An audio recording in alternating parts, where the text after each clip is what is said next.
বামেদের এবার একটা বিরাট বড় উত্থান ঘটে, তাহলে তো অবশ্যই আমি চাইবো যে বিকাশ রঞ্জন ভট্টাচার্য মুখ্যমন্ত্রী হোক। এটুকুই বলবো যে খুব দুর্ভাগ্যজনক, এটা আমরা কেউই আশা করিনি। নমস্কার, রায় বাংলা থেকে আমি শুভাশিস। আজ সকালে এই মুহূর্তে আমার সামনে অংশুমান কর, সাহিত্যিক, অধ্যাপক অংশুমান কর। অংশুমান দা, রায় বাংলায় আপনাকে স্বাগত। ধন্যবাদ। আজকের এই 26-এর ভোট একদম আমরা দোরগোড়ায় দাঁড়িয়ে আছি। এই দোরগোড়ায় দাঁড়িয়ে থেকে এই 26-এর ভোটকে যদি পর্যালোচনা করি আমরা, আর 5টা রাজ্যের ক্ষেত্রে পশ্চিমবঙ্গ কেন আলাদা বারবার মনে হচ্ছে, বা ইলেকশন কমিশন আমাদের মনে করিয়ে দিচ্ছে কি যে আমরা পশ্চিমবঙ্গ একটু আলাদাভাবে ভোট হচ্ছে? হ্যাঁ, অবশ্যই। তার একটা কারণ হচ্ছে যে অন্যান্য রাজ্যে ভোটের সময় কয়েকবার আমি থেকেছি নানা প্রয়োজনে আর কি। তো যে তফাৎটা চোখে পড়ে, খুব স্পষ্ট করে চোখে পড়ে, সেটা হচ্ছে আমাদের এখানে ভোট নিয়ে যে একটা উন্মাদনা থাকে। এই যে আজকেও ভোট শুরু হয়েছে, আমি দেখছিলাম সকাল থেকে বিরাট লাইন পড়ে গেছে। এইটা দেখা যায় না অন্য রাজ্যে। এই উন্মাদনা, ভোট মানে যে একটা উৎসব, হ্যাঁ কাট আউট সবই থাকে, প্রচার হয়, কিন্তু প্রতি মুহূর্তে ভোট এলো মানে পশ্চিমবঙ্গে মানুষ আর অন্য কোনো কিছু নিয়ে কথা বলে না। মানে রাস্তায় ঘাটে, বাসে, ট্রেনে, সর্বত্র ভোটই হচ্ছে আলোচ্য। ভোটকে নিয়ে এই যে উন্মাদনা বাঙালির, সেইটা অন্য রাজ্যে নেই। এর একটা বড় কারণ হচ্ছে যে বাঙালি জাতি, যদি আমরা তার অতীতটা দেখি এবং যদি আমরা দেখি আমাদের এই পশ্চিমবঙ্গের অতীত বা অবিভক্ত বঙ্গ তখন ছিল, এটা তো এই মাটিটা খুব মানে আপাদমস্তক একটা রাজনৈতিক মাটি। ভারতবর্ষের স্বাধীনতা সংগ্রামে এই মাটির যা ভূমিকা এবং যে অবদান, সে তো বিরাট। যে কারণেই পশ্চিমবঙ্গ অন্য রাজ্যগুলোর চেয়ে আলাদা। এটা গেল এক। দ্বিতীয় হচ্ছে যে কদিন আগে অমিত শাহ এটা বলেছেন যে অঙ্গ কলিঙ্গ হয়ে গেছে, এবার বঙ্গ বিজয় হচ্ছে, বাদ আছে কেবল বঙ্গ কলিঙ্গের। বিজেপি তো এখানে সত্যি সেই অর্থে এখনো পর্যন্ত বিরাট একটা যে শক্তি হয়ে উঠতে পেরেছে তা তো নয়, যদিও ঠিকই যে একবার লোকসভায় এবং একবার বিধানসভায় ওরা বেশ খানিকটা আসন পেয়েছিল, কিন্তু তবুও মানে সেই তুলনায় আমি বলবো যে সেই দুবারই তৃণমূল আবার ওদের অনেকখানি বেশি, বিশেষ করে বিধানসভায় তো অনেক বিরাট লিড নিয়ে গত বিধানসভায় তৃণমূল সরকার গঠন করে। তো সেই দিক থেকে বিজেপিও খুব বেশি করে চাইছে পশ্চিমবঙ্গের ক্ষমতা দখল করতে, এবং সেই কারণে এটা আজকে আমাদের কাছে প্রায় পরিষ্কার হয়ে গেছে যে কোথাও একটা নির্বাচন কমিশন যে সমস্ত কাজ করেছে সেগুলোর মধ্যে নিরপেক্ষতার অভাব থেকেছে। অনেকেই অভিযোগ তুলেছেন, বারবার নানা জায়গায় এই অভিযোগ উঠেছে। নেতারা যেমন তুলেছেন, তেমন রাজনৈতিক বিশ্লেষকরাও এই অভিযোগ তুলেছেন যে মনে হচ্ছে যেন নির্বাচন কমিশন বিজেপিকে কিছু সুবিধে করে দিতে, বাড়তি সুবিধে করে দিতে কাজ করছে। তো এই কারণে আটকে দিই হয়, কারণ এই যে তুমি এই কথাটা বললে, হ্যাঁ, তুমি যদি খুব আজকে 23 তারিখ ভোট হচ্ছে, উত্তরবঙ্গে ভোট হচ্ছে, তুমি যদি আবার দক্ষিণবঙ্গের দক্ষিণবঙ্গের খুব সামান্য অংশ আছে, তার সাথে পূর্ব মেদিনীপুরের কাঁথি জুড়ে আছে। এটা কি শুভেন্দুকে পাইয়ে দেওয়ার রাস্তা? যাতে শুভেন্দু, যেহেতু দুটো জায়গায় দাঁড়িয়েছে, ভবানীপুর দাঁড়িয়েছে, আবার পূর্ব মেদিনীপুর দাঁড়িয়েছে। পূর্ব মেদিনীপুরে ভবানীকে কি 23 তারিখে রিলিজ করেছে, 29 তারিখে আবার? না দেখো, এটা এইভাবে ঠিক বলা যায় না। তার কারণ আগেও যখন, আগে তো অনেক দফায় হতো, গত কয়েকবারের ভোটে আমরা অভ্যস্ত হয়ে গেছিলাম পুরো তাতে। তো এবারেই বরং 2 দফায় হয়েছে। 2 দফায়। তো অনেকেই বিরোধী দলগুলো চেয়েছিল 1 দফায় ভোট, কিন্তু সেটা হয়নি, 2 দফায় হয়েছে। তো এই বিভাজনটা হয়ে থাকে। আমি এইটাকে খুব পাইয়ে দেওয়ার রাস্তা বলে আমি, বা পাইয়ে দেওয়ার একটা পরিকল্পনা বলে আমি বলবো না, কিন্তু যেটা উল্লেখ্য সেটা হচ্ছে এই যে বিপুল পরিমাণ কেন্দ্রীয় বাহিনী এসেছে, এই যে সাঁজোয়া গাড়ি চলে এসেছে, হ্যাঁ, এই যে একটা যুদ্ধ ভাব, বা এই যে সমস্ত নির্দেশিকাগুলো জারি করা হচ্ছে, যার কয়েকটা নির্দেশিকা তো সত্যি মানে নাগরিক অধিকারের উপরেও একটা হস্তক্ষেপ বলে মানে অনেকে মনে করছেন, এবং সেটা খুব ভুল মনে করা নয়। যেমন আমি বলছি, এই যে ধরো বাইক নিয়ে যে নির্দেশিকাটা হয়েছে যে ভোটের 48 ঘন্টা আগে থেকে বাইকের পেছনেও কাউকে বসিয়ে দিনের বেলাতেও চালানো যাবে না, রাত্রে তো নয়। এখন এটা করে কি সত্যি বাইক বাহিনী, এটা আমরা সকলেই জানি যে গত কয়েকবারের ভোটে তৃণমূলের মূলত বাইক বাহিনী একটা বিরাট বড় ভূমিকা পালন করেছে, একটা এলাকায় ভয়ের বাতাবরণ তৈরি করতে, কোথাও গিয়ে হুমকি দেওয়ার কাজও তারা করেছে। এটা আমরা সকলেই জানি, সংবাদ মাধ্যমগুলোতে এসেছে উঠে। কিন্তু এই কাজটা পেছনে আমি কাউকে বসতে দিলাম না, মানে বাইকের পেছনে, তাহলে কি আটকে যাবে? যা একা বাইকে গিয়েই তো, আলাদা জায়গা থেকে গিয়ে তো, বা পাড়ার মধ্যে বাইক নিয়ে ঘুরেই তো এখান থেকে ওখান থেকে গিয়েই তো কেউ কাউকে হুমকি দিতে পারে। এটা খুব কার্যকরী একটা পদক্ষেপ যে, তা নয়। বরং আমি বলছি, আমার স্ত্রী সে মানে স্কুলে যায় প্রতিদিন, আমাদের ফ্ল্যাট থেকে স্টেশনে যেতে হয় তাকে, একটি ছেলে আমাদেরই স্কুটারে তাকে বসিয়ে স্টেশন অব্দি পৌঁছে দেয়, তারপর সে ট্রেন ধরে। কেননা আমার স্ত্রী স্কুটার চালাতে জানেন না। এবার সে চিন্তায় পড়েছে যে আমি ওই 2 দিন কি করে স্কুলে যাবো। তার কারণ বাইকের পেছনে থেকে কাউকে বসতে দেওয়া হবে না, আর বসলেও তাকে 1000টা প্রশ্ন, 1000টা উত্তর দাও, তবে গিয়ে ছাড়। এই যে হেনস্থা, এই যে স্বাভাবিক জনজীবনকে এই যে বিপর্যস্ত করে দেওয়া, ফ্ল্যাট এটা- মানে ফ্ল্যাট বাড়িতেও কেউ আসতে পারবে না, আত্মীয় স্বজন আসতে পারবে না বড় কমপ্লেক্স গুলোতে, সেটাও কি কাঙ্ক্ষিত? ধরা যাক কেউ একটা অসুস্থ হলো, মানে এই যে অনেকে বলছেন যে হ্যাঁ অসুস্থ হলে থাকতে পারবেন, তো ব্যাখ্যা দিয়ে এই ব্যাখ্যাটা দিতে হবে কেন? যেটা আমার স্বাভাবিক নাগরিক অধিকারের মধ্যে পড়ে, সেইটাকে কোথাও মানে কাটল করে দেওয়াটা কিন্তু ঠিক নয়, একদম ঠিক নয়। মদের দোকান বন্ধ করেছেন, ঠিক আছে, বাইক মিছিল বন্ধ করেছেন, ঠিক আছে, আমি রাত্রেবেলাও ঠিক আছে বাইক নিয়ে ঘোরাঘুরি বন্ধ করছেন মেনে নিলাম। দিনের বেলায় এই যে পেছনে সবারই একজন বসিয়ে চালানো যাবে না, এটা খুব অন্যায়, এটা খুব অন্যায়। আমার মনে হচ্ছে যে এটার কোনো মানে সেই অর্থে কার্যকরী ভূমিকা নেই, যে কারণে এই সমস্ত বিষয়গুলো নিয়ে এই যে নির্বাচন কমিশন প্রথম থেকে যেভাবে কাজ করেছে, এসআইআর নিয়েও আমরা দেখেছি যে যারা বিএলও তাদের কাছে হোয়াটসঅ্যাপে নির্দেশিকা যাচ্ছিল, সুপ্রিম কোর্ট সেটা নিয়ে রীতিমতো ভর্ৎসনা করে তারপরে সেই কাজটা বন্ধ হয়। এই সামগ্রিকভাবে যে নির্বাচন কমিশনের ভূমিকা, সেটা একদম ব্যতিক্রমী। এবং আমি তো একটা পোস্টই করেছি যে এই ধরনের নির্বাচন আমার তো মানে 51 বছর বয়স হলো, আমি তো মানে কখনো দেখেছি বলে মনে পড়ছে না। আরো যারা সিনিয়র রয়েছেন তারাও বলছেন যে এই ধরনের নির্বাচন তারা মানে কিছুতেই স্মরণের মধ্যে আনতে পারে না। এই ভোটে তৃণমূল যেমন আছে, বিজেপি যেমন আছে, বামেদের আশা কতটুকু দেখছে বা কিভাবে দেখছে? আমি তো বামেদের একটা উত্থান এই নির্বাচনে দেখতে পাচ্ছি, খুব পরিষ্কার। তার কারণ হচ্ছে যে মানে আমার ব্যক্তিগত যোগাযোগ যা আছে তা দিয়ে যা খবর পাচ্ছি তা দিয়ে তো কিছুই বোঝা যায় না আমাদের যোগাযোগ আর কতটুকু, কিন্তু সেই খবরও যা পেয়েছি ব্যক্তিগত যোগাযোগের প্রেক্ষিতে সেটা খুব পজিটিভ, উল্লেখযোগ্য। আমি কেন বলছি যে বামেদের উত্থানটা এবার হচ্ছেই, তার একটা বড় কারণ হচ্ছে যে আমরা যদি গত কয়েকটি নির্বাচনের প্রার্থীদের নমিনেশন দেওয়ার যে মিছিলগুলো সেগুলো লক্ষ্য করি, যেমন আমি যে শহরে থাকি বর্ধমান শহর, সেখানেই যেভাবে প্রার্থীরা নমিনেশন দিতেন আর এবার যেভাবে নমিনেশন দিয়েছেন, তার মধ্যে কিন্তু একটা বিরাট বড় তফাৎ হয়েছে। এই যে একটা কথা অনেকে বলছেন যে হ্যাঁ সে তো 2011-তেও বামেদের মিছিলে জনজোয়ার হয়েছিল। প্রত্যেকটা জায়গায় যে সভা হয়েছে কম বেশি মানুষ এসেছেন, আমরা যা দেখতে পেয়েছি, মানে অন্যান্য বারের চেয়ে আলাদা প্রচার হয়েছে, মানুষ থেকেছেন। অনেকে বলছেন যে মিছিল, বড় বড় মিছিল হয়েছে, মানুষ এখনো পর্যন্ত যে কটা হয়েছে ব্যাপক সংখ্যায় মানুষ অংশগ্রহণ করেছেন, এটা কিন্তু খুব পজিটিভ এবং এটা আগের কয়েকটা নির্বাচনে আমরা দেখিনি। কেন আমি বলছি এটা পজিটিভ? অনেকে বলছেন যে 2011-তেও তো এরকম জনজোয়ার ছিল, বামেরা তো হেরে যায়। প্রেক্ষিতটা আলাদা, 2011-তে কিন্তু বামেরা শাসন ক্ষমতায় ছিল। অনেকেই হয় এমন মানুষ যারা, যেমন এটা তৃণমূলের সঙ্গে হয়তো এবার হচ্ছে, যে শাসন ক্ষমতায় যারা থাকে তাদের সাধারণ মানুষ খুব একটা অসন্তুষ্ট করতে চায় না। মিছিলে হেঁটে দিলাম, ভোটটা তো আমার হাতে, আমি ভোটটা গিয়ে অন্য জায়গায় দিলাম। এবার যারা হাঁটছেন বামফ্রন্টের মিছিলে, তাদের বরং উল্টো ভয়টা আছে যে এলাকায় তারা ফিরে যাওয়ার পর আক্রান্ত হতে পারে। সেই ভয়টাকে জয় করে কিন্তু তারা নমিনেশন থেকে শুরু করে, মিছিল থেকে শুরু করে, বিভিন্ন প্রচার থেকে শুরু করে সেখানে উপস্থিত হয়েছে। কর্মীদের অনেক বেশি চাঙ্গা লেগেছে, এক ঝাঁক নতুন মুখ প্রার্থী হয়েছে এবং মানে তাদের প্রত্যেকের একটা বিরাট গ্রহণযোগ্যতা আছে। আমি তো নিজে খুবই আশাবাদী যে বামেদের শক্তি বৃদ্ধি হবেই। এবং আরো একটা কথা বলি যে এমনকি একটা দুটো সর্বভারতীয় সংবাদ মাধ্যমও যে ওপিনিয়ন পোল করেছে, সেখানেও কিন্তু তারা বামেদেরকে 2-3টে করে সিট, অন্তত একটা সিট দিয়েইছে। এবং আমাদের রাজ্যের মধ্যেও যে সমস্ত ওপিনিয়ন পোল হয়েছে কয়েকটা বাদ দিয়ে, কেউই কিন্তু বলছে না যে বামেরা এবার শূন্য হয়ে যাবে। কটা সিট পাবে সে, আমি তো আর মানে সেফোলজিস্ট নই, সেটা আমি নিশ্চয়ই প্রেডিক্ট করবো, কিন্তু আমার ধারণা মানে সংখ্যাটা যদি মানে 10-এর কাছাকাছি চলে যায়, আমি খুব একটা অবাক হব না। 3-4টে তো আমার মনে হচ্ছে মানে খুব মানে লড়াকু আমাদের যে বামফ্রন্টের যে নেতা নেত্রীরা দাঁড়িয়েছেন তরুণ প্রজন্মের, এবং 1-2জন সিনিয়রও, 3-4 জন তো জিতবেন বলে আমার মনেই হচ্ছে। এবং যারা মানে একটু মার্জিনে আছেন, একটু আধটু এদিক ওদিক হিসেব উল্টোপাল্টা হলেই তারাও কিন্তু বেরিয়ে যেতে পারে। এবং সেটা যদি হয় তাহলে কিন্তু বামেদের আসন সংখ্যা যদি 10-এ গিয়ে পৌঁছয়, আমি তাতেও কিন্তু একটা আশ্চর্য।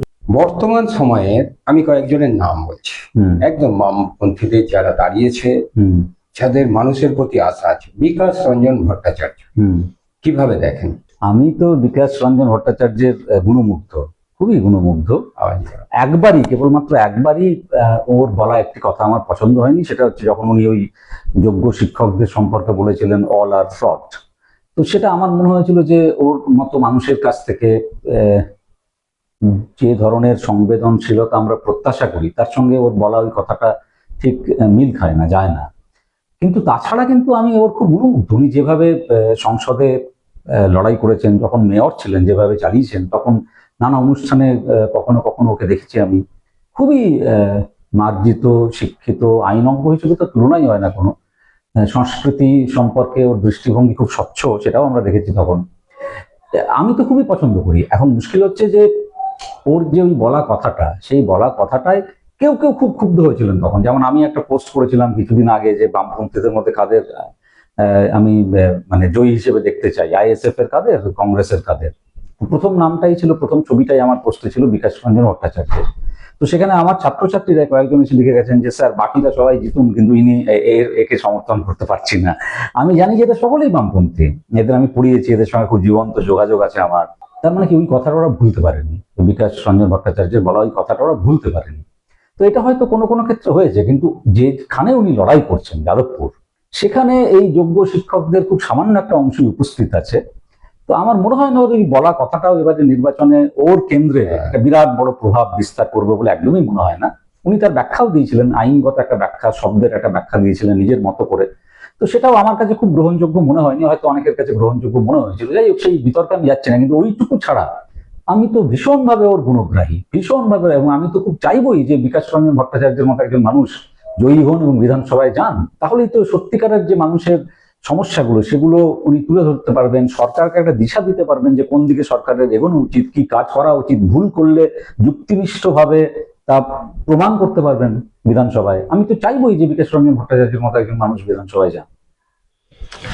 বামেদের এই সময়ে একেবারে তরুণ প্রজন্মের মুখ উঠে এসেছে। দীপশিতা, সৃজন, শতরূপ, সায়ন, ঐশী, পৃথা, এবার এদের মধ্যে কয়েকজন দাঁড়িয়েছে, কয়েকজন দাঁড়ায়নি, সেটা ওদের পলিটিক্যাল ব্যাপার।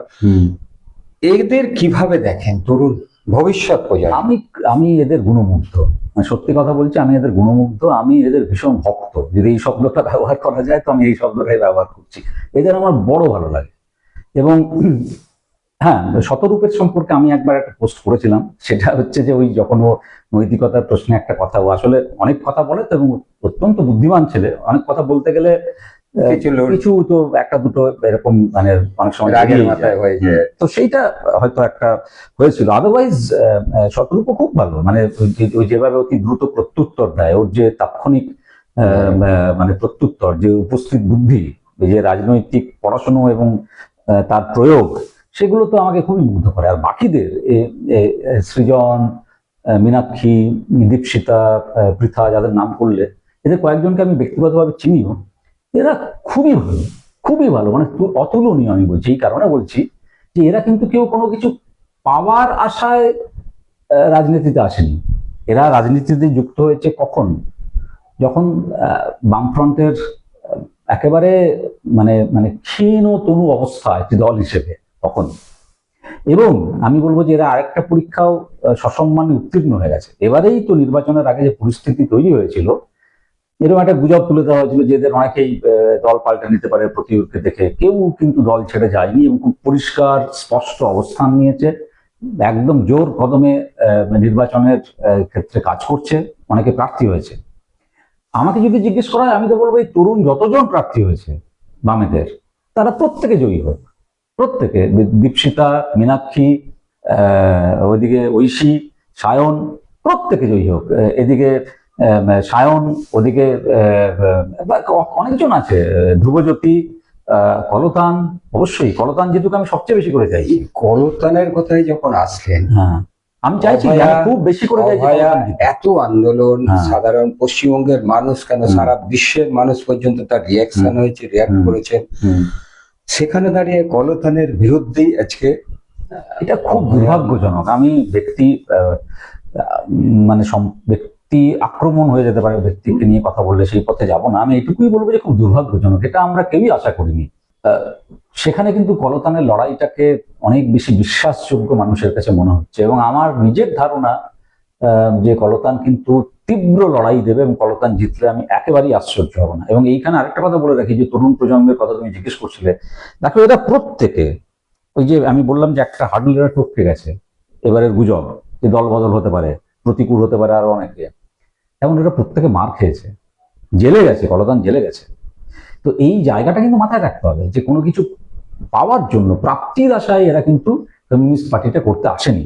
এবং দ্বিতীয় যে কথাটা আমি বলবো, কেন আমি এতটা উচ্ছ্বাস দেখালাম, বললাম ভক্ত, তুমি আর একটা রাজনৈতিক দল দেখাও তো এই মুহূর্তে, যাদের এতগুলো তরুণ মুখ আছে, এতগুলো ঝকঝকে, প্রত্যেকে পড়াশুনো করা, প্রত্যেকে অত্যন্ত ভদ্র, নম্র, মার্জিত, যুক্তি দিয়ে কথা বলে, দেখাও তো তুমি। বিজেপিতে তো নেই। আর তৃণমূলে একটি দুটি হয়তো এরকম মুখ পাবে, একটি দুটি, তাও তাদেরকে এদের পাশে রাখা যায় কিনা সেই প্রশ্ন আমার আছে। সেই জায়গা থেকে এই যে তরুণ ব্রিগেড, এদের নিয়ে আমি প্রচন্ড আশাবাদী এবং আমি ভীষণভাবে চাইছি যে এদের সকলে জিতুক। হ্যাঁ, ভীষণভাবে চাইছি। আরেকটা কথা আমি তোমাকে বলছি, জানি না এবার সকলে জিতবে কিনা, চাইছি জিতুক বা হারুক। একটা সময় বলা হতো যে সিপিআইএম সম্পর্কে মূলত বৃদ্ধতন্ত্র, এক ঝাঁক তরুণ মুখ উঠে এসেছে সেই জায়গায়। এরা কিন্তু পশ্চিমবঙ্গের সম্পদ হতে যাচ্ছে, পশ্চিমবঙ্গের রাজনীতির, পশ্চিমবঙ্গের ভবিষ্যতের, এরা কিন্তু মানে একদম স্তম্ভ হতে যাচ্ছে আমি বলছি। এবং সেই জায়গা থেকে আমি খুব আশাবাদী যে নতুন পশ্চিমবঙ্গ করার কাজ যদি শুরু হয়, আজ না হোক কাল তো হবেই, চিরকাল তো তৃণমূল ক্ষমতায় থাকবে না। আর আমার নিজের ধারণা যে পশ্চিমবঙ্গের মাটিতে বিজেপির বিরাট বড় সম্ভাবনা কোনো দিনই তৈরি হবে না। আমাদের মানে জাতিসত্তার যে বৈশিষ্ট্য, এই অঞ্চলের রাজনৈতিক যে বাস্তবতা, না না, ওটা ওর প্রতিবারই ওরা বলে। তুমি যদি খেয়াল করো, ওরা প্রতিবার বলে আমরা এবার জিতছি। আগের 21-এর বিধানসভা নির্বাচনের সময় বলেছিলাম আমরা এই এবার যে একেবারে চাকরি, আপনাদের যা যদি বলি, আপনারা তো চাকরি করেন, একদম 5 বছরে 2 কোটির চাকরির প্রতিশ্রুতি। না না, আমি তোমাকে একটা কথা বলছি, আমরা বলছি আপনাদের সপ্তম না না, দেখো, আমি একটা কথা বলছি, না আমি একটা কথা বলছি, সেটা হচ্ছে সব জায়গায় বিজেপি যেখানে যেখানে আছে সেখানে কি ওরা অষ্টম পে কমিশন, যেটা অন্য জায়গায় চালু করার কথা হচ্ছে, তা নিয়ে কোনো মুভ নিয়েছে? সপ্তম পে কমিশন কি সব জায়গায় চালু করেছে? খোঁজ নাও নেই। ত্রিপুরার কি অবস্থা খোঁজ নাও, ডিএ নিয়ে ত্রিপুরার কি অবস্থা খোঁজ নাও। দিল্লিতে নির্বাচনের আগে বলেছিল যে এই 3,000 টাকা করে মেয়েদের দেওয়া হবে, 3 বা 2 আমার মনে পড়ছে না সংখ্যাটা, একজন এখনো পর্যন্ত পায়নি। বিহারে ইতিমধ্যেই একটা মানে খবর উঠে এসছে, সেটা জানি না আগামী দিনে স্পষ্ট হবে, যে অনেক মহিলা যাদেরকে ওই অ্যাকাউন্টে 10,000 টাকা দেওয়া হয়েছিল সেটা আবার ফেরত চাওয়া হচ্ছে। আমি বলছি, প্রতিশ্রুতির কথা যদি বলো, অ্যাকাউন্টে 15 লক্ষ টাকা সবার ঢুকে যাবে, এই প্রতিশ্রুতি তো দেওয়া হয়েছিল। পরে ওই 2 কোটি কোটি চাকরির প্রতিশ্রুতি তো দেওয়া হয়েছিল। কেন্দ্র সরকারের এতগুলো, একটা রেলের দুর্ঘটনা হলে দেখা যায় কত, প্রায় মানে প্রায় 3.25 কোটির মতো রেলের পোস্ট ফাঁকা আজকের দিনে দাঁড়িয়ে। তো সেখানে ওরা রিক্রুট করছে না, আর এখানে এসে ওরা মানে 2 হাতে চাকরি দেবে, কি বিশ্বাস করা যায় নাকি? আমি বলছি ওই 15 লক্ষ টাকা প্রত্যেকের অ্যাকাউন্টে ঢুকবে, এই কথাটা যখন অমিত শাহকে একজন সাংবাদিক জিজ্ঞেস করেন যে কই, ও তো জুমলা থা। তো এত সহজে যারা বলতে পারে ও তো জুমলা থা, এই সব প্রতিশ্রুতির কোনোটা ওরা রাখবে না। প্রতিশ্রুতির কথা বাদ দাও, প্রতিশ্রুতির ফাঁদে পড়ে কিছু মানুষ যদি বা ওদের ভোট দেয়, আমি বলছি পশ্চিমবঙ্গের যে রাজনৈতিক ঐতিহ্য, পশ্চিমবঙ্গে বাঙালিদের যে জাতিগত বৈশিষ্ট্য, আমি হিন্দু মুসলিমকে একত্রে রেখে বলছি, সেই জায়গায় বিজেপির পক্ষে দাঁত ফোটানো সাম্প্রদায়িকতার কথা বলে, সেটা কিন্তু একেবারেই সম্ভব নয় বলে আমার দৃঢ় বিশ্বাস। হবে না, বা হতেও পারে 77, অনেকে বলছে 77, যারা বয়স্ক মানুষ, দেখেছি আমি, তারা 77 একটা কথা দেখেছি। সেই সম্ভাবনা হলে বা টোটাল পশ্চিমবঙ্গের যা রাজনীতির পজিশন আছে বা এখন, তাকে কাকে মুখ্যমন্ত্রী চাও? আমি তো চাইবো বিকাশ রঞ্জন ভট্টাচার্যকে মুখ্যমন্ত্রী, অবশ্যই চাইবো। তার কারণ ওর চেয়ে যোগ্য আর কেউ আছেন বলে তো আমার মনে হয় না। কিন্তু আমার নিজের ধারণা যে 77-এ রিপিটেশন হবে না, তার কতগুলো চিহ্ন পাওয়া যায়, সংকেত পাওয়া যায়। তার আগে ভোট বয়কট হয়েছিল, একটা ব্যাপক রাজনৈতিক মানে সংগ্রামের মধ্যে দিয়ে চলেছিল। পশ্চিমবঙ্গের এবারের নির্বাচনে যেগুলো ইস্যু, বড় ইস্যু হতে পারত, যেমন দুর্নীতি, চাকরি চলে যাওয়া, অভয়াকাণ্ড, সেই সব ইস্যুগুলো আসার পরেও কিন্তু একের পর এক নির্বাচনে তৃণমূল জয়ী হয়ে গেছে। তো সেটা থেকে আমার মনে হয় যে বামেদের এবার একটা বিরাট বড় উত্থান ঘটবে, সেটা কিন্তু আমি একদম মানে দেখতে পাচ্ছি। প্রায় আমার নিজের যেটুকু অভিজ্ঞতা, শূন্য থাকবে না কোনো মতেই না। তো আমি তো বললাম যে 10 ছুঁয়ে গেল, আমি আশ্চর্য হব না। কিন্তু আমি সরকার বামেরা গঠন করবে এরকম তো আমার মনে হয় না। সরকার যদি বামেরা গঠন করে, তাহলে তো অবশ্যই আমি চাইবো যে বিকাশ রঞ্জন ভট্টাচার্য মুখ্যমন্ত্রী হোক, আর তা না হলে মমতা বন্দ্যোপাধ্যায় থাকবেন। অসংখ্য অসংখ্য ধন্যবাদ। ধন্যবাদ।